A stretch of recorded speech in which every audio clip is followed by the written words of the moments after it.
Welcome back to the DDO tour guide. Today, we'll be heading into the level 6 quest, The Promise of Fire in the Searing Heights. I hope you brought your fedora, because we are raiding a temple for ancient relics, complete with boulders and all sorts of other traps. We'll grab both collectibles and the extra locked chest as we explore this Temple of Doom. As you can see, we're here in the marketplace, and there's not much in the Searing Heights. We're going to show you where that is to start with. So if we look at the marketplace map, we've got Lord's March, the 12, and the Searing Heights. So it's right here on the southern edge of the market. Unfortunately, the quest NPC is going to be right inside.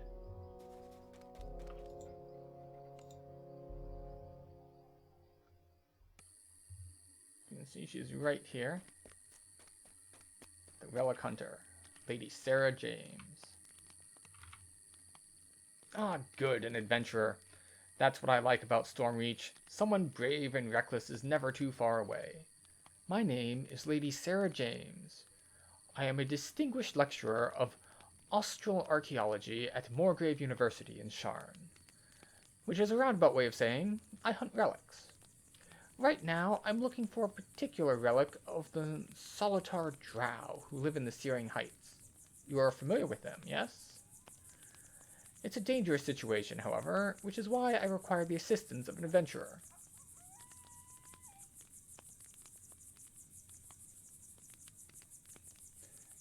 What's the relic you're looking for, and what's so dangerous about it? I am looking for an object called the Eye of Vernia. The Solitar have it locked away inside a place they call the Reliquary of Flame, just down the road. The Solitar themselves never seem to go there. The place is more like a vault than a place of worship. However, the eye is said to be locked up tight, protected by deadly traps. Yes, I know, they always say that. But the Solitar are quite adept at crafting things, so this time I would pay attention. There are whispers, too, of darker things inside the place, though I've never been able to pin those rumors down. In any case, I see no need to risk the neck of the distinguished lecturer of Austral Archaeology when there are eager and able adventurers behind every bush. So what do you say? Will you track down this relic for me? I'll make it worth your while. Yes, I'll get it. So now we can see, here we are in the Searing Heights, and there is our quest. There's nothing tricky in the way, no cliffs, so we can walk straight there. We'll just have to take a couple of staircases on the way.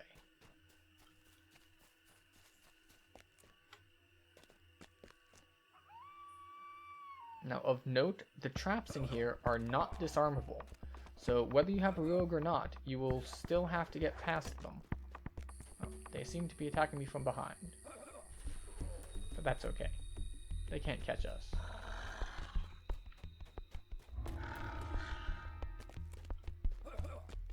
As always, we will be heading in on Elite to the Promise of Fire.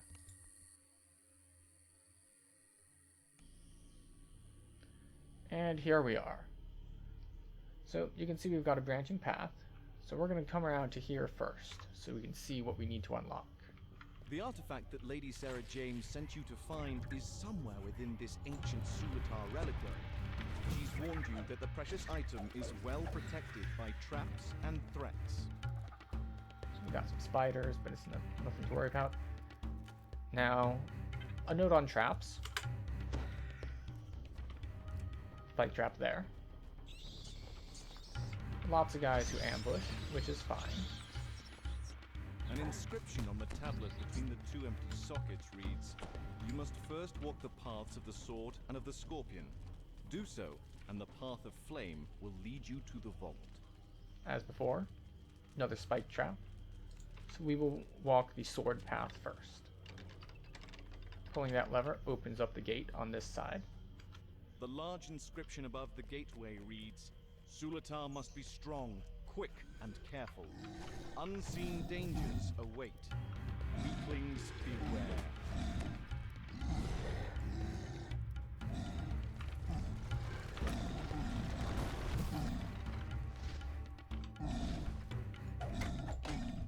So you can see that we are using the boulders.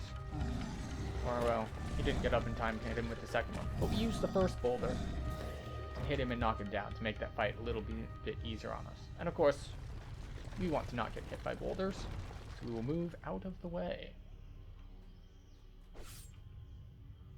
Note that we have alternating traps here. We have the big narrow ones, and then the wider ones. Fortunately, there's plenty of space to walk between these.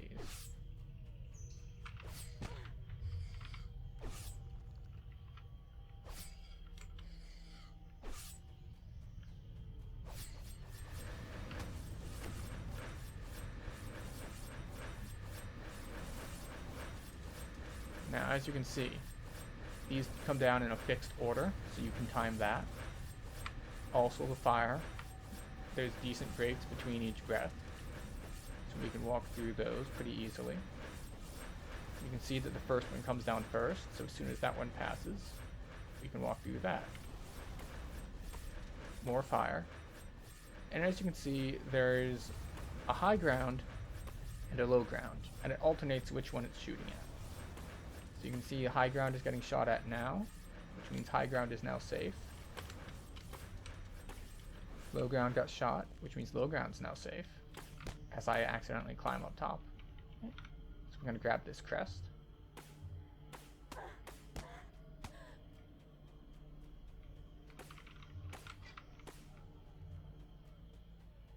And we forgot to grab the crest in the other places. So we will now brute force our way back.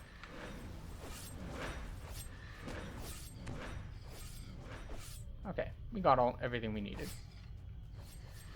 If you are on level instead of above level, I advise against running straight through all of the traps.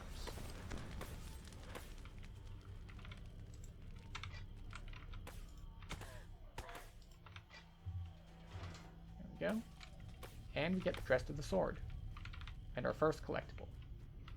There are only two, one at the end of each path. Again, spike pit, so we're not going to step in that.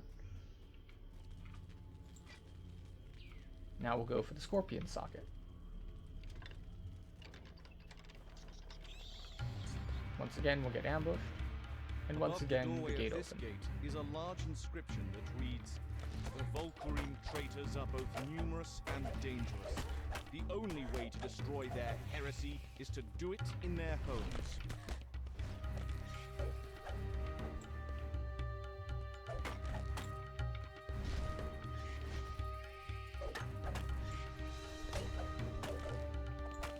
So as you see, scorpions spawn in waves. That has caused a portion of this floor to crack, making it unstable. A bit of extra weight will cause it to collapse.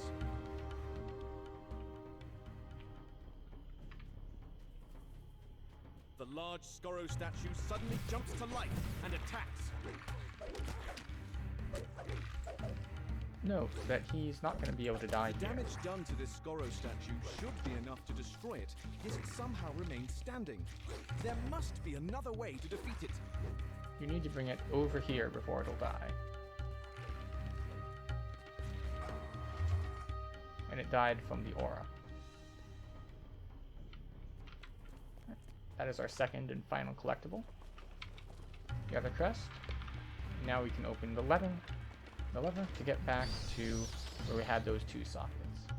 But before we proceed to the south, we have an optional to take care of. With both of the crests placed inside the sockets, the gate opposite grinds open.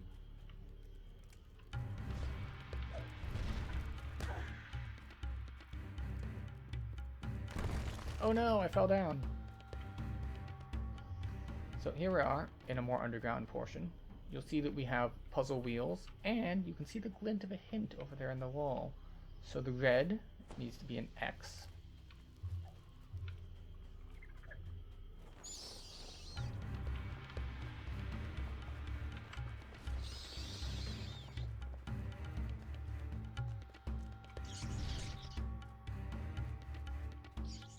Okay, red, X.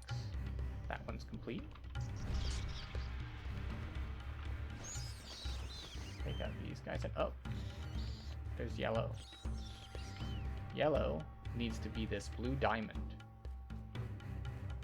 An ancient tome rests upon a podium inside the cage ahead. A plaque on the podium reads, Stoking the Fires. The Righteous Traditions of the Sulatar by Elder Flamespeaker Zethkar. Alright, so yellow needs to be this blue diamond.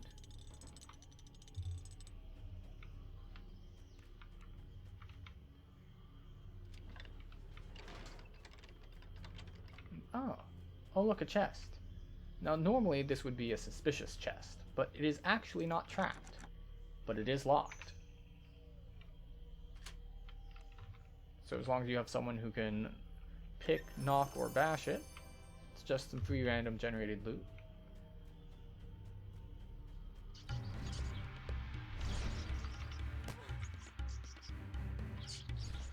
That is the third of the 2 collectibles. And don't think too hard about that. Now you can see we have our third hint, which is that blue needs to be the green square. So we're going to head back to the blue wheel and turn it to blue square.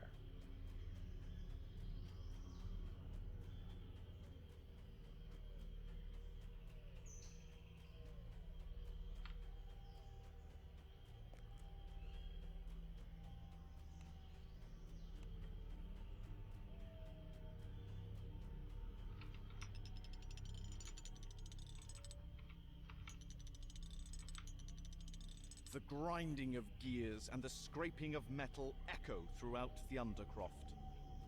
So you can actually climb out here on these sturdy vines, but only if you have enough balance or tumble, which we do not.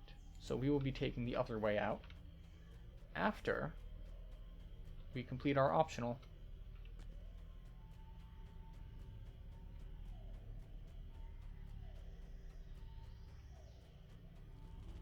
This tome describes the beliefs of the Sulatar Drow, a tradition known as the Promise of Fire.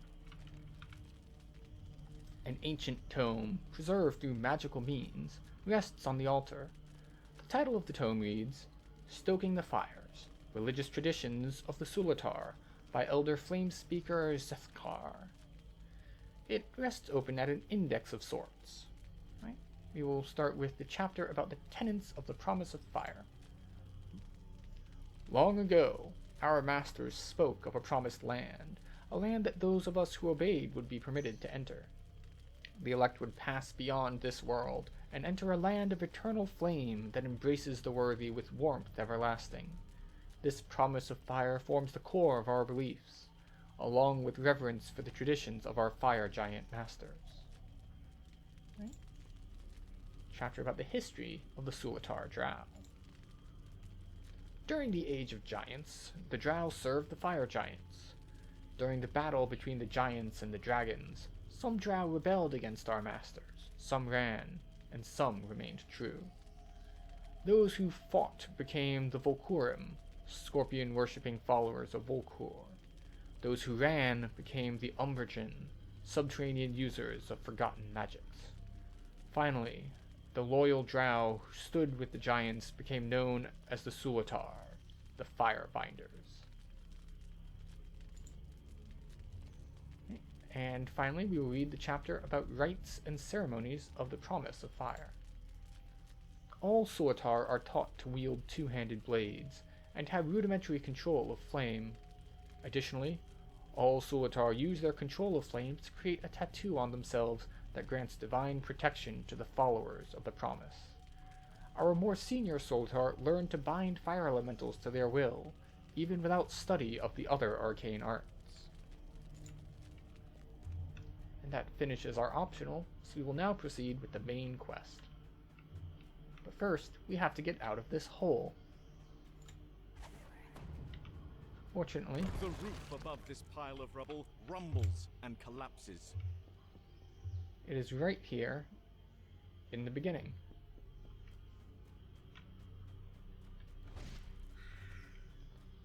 Which brings us conveniently back to where we put our two crests earlier.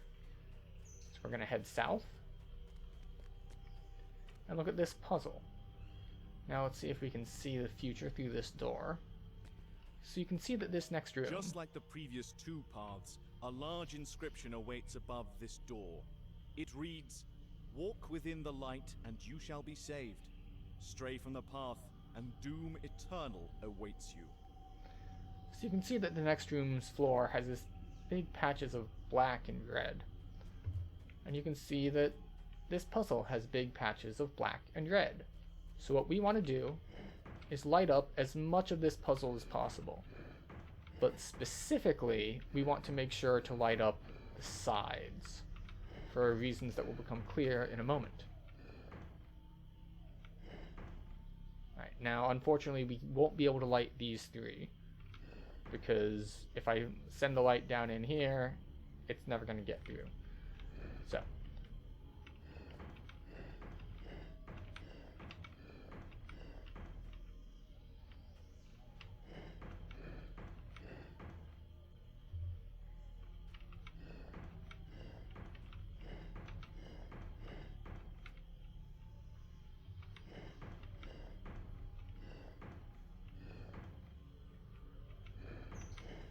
I'm just going to go through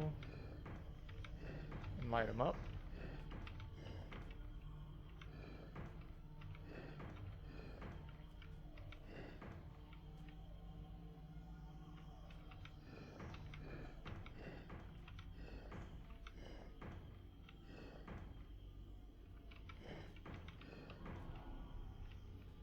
So this actually has to be that way. Right. So we have lit everything up except for this square, this corner, and those two. So we'll have to remember that for the next room. So everything is safe except for the near left corner, the far left corner, and one random one in the near right corner. So as you can see, it is now safe for us to walk on all of these. But these three that are not lit up, these traps will be active. And they hurt a lot, so let's not step on those. But you will need to pull all 4 of these levers, which is why you want to make sure to light up the sides.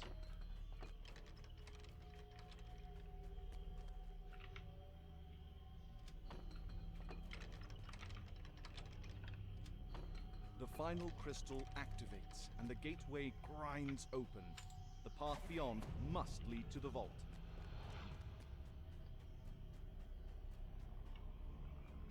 The artifact that Lady Sarah James requested is up ahead, just beyond the flame barrier. As you approach the treasure, another barrier roars to life behind you. A terrifying sound fills the chamber, the groans of the undead.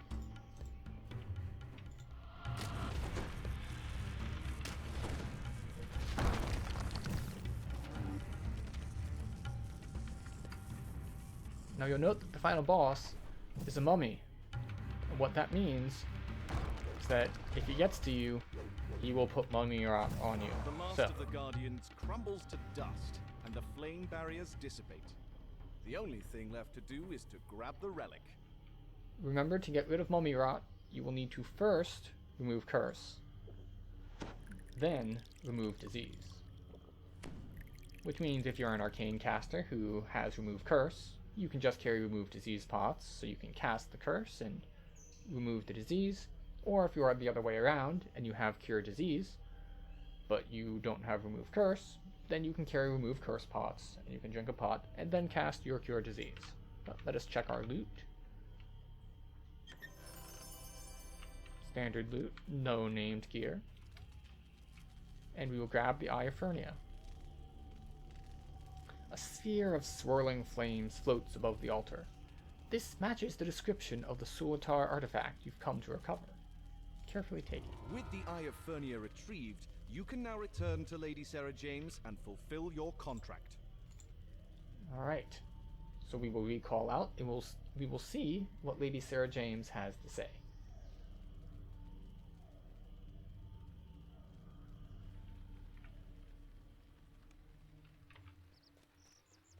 As before, it is easy to get to her. There's nothing really in the way. We're just going to have to walk up a ramp and walk up some stairs.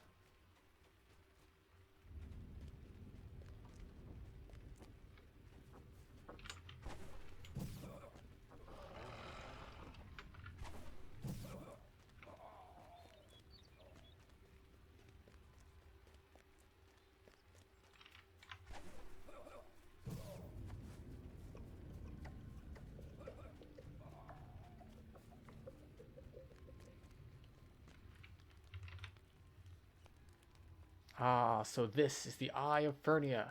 It belongs in a museum, along with a nice little tag saying it was found by the distinguished lecturer, no, the distinguished professor of Austral Archaeology. Thanks for your help, adventurer. Here, you can have this. Not as interesting to an archaeologist, but probably more useful to someone in your line of work. So I'm the one who did the work. Why am I not a distinguished professor? So, she's just going to give us a standard reward. And that completes the Promise of Fire. I hope you enjoyed the tour, and I will see you next time.